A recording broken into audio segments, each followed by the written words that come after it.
ఈరోజు బీసీ విద్యార్థులకు fee reimbursement ఇవ్వకుండా కాంగ్రెస్ ప్రభుత్వం బీసీ సమాజాన్ని వేధిస్తుంది. బీసీ ఎమ్మెల్యేలు, బీసీ మంత్రులు, పార్టీలకు అతీతంగా అందరూ ఎమ్మెల్యేలు, ప్రతిపక్ష నాయకులు కూడా ఈ విషయం మీద అసెంబ్లీలో చర్చ జరపాలి. మరియు కులగణన మీద ఈరోజు ప్రతిపక్ష పార్టీలు స్పందించకపోవడం అసెంబ్లీ సమావేశాల్లో సిగ్గుచేటు. కులగణన మీద మీ స్పష్టమైన అభిప్రాయాన్ని తెలిపి మీరు బీసీల పక్షము లేకపోతే బీసీ వ్యతిరేకులు ఏదో ఒకటి తేల్చి చెప్పాలి.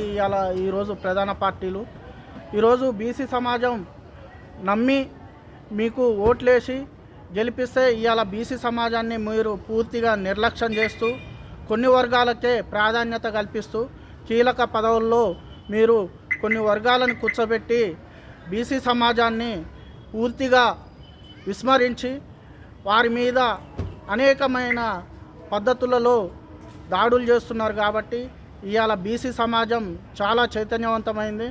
మీరు ఇప్పటికైనా బీసీలకు న్యాయం చేయాలని రాహుల్ గాంధీ చేసిన జోడో యాత్ర ఉద్దేశం తెలంగాణలో అది రెడ్డిల కోసం మాత్రమే అమలవుతుంది. కాబట్టి మీరు ఒక సామాజిక వర్గానికి న్యాయం చేసి అదే సామాజిక న్యాయం అనుకోవడం సిగ్గుచేటు.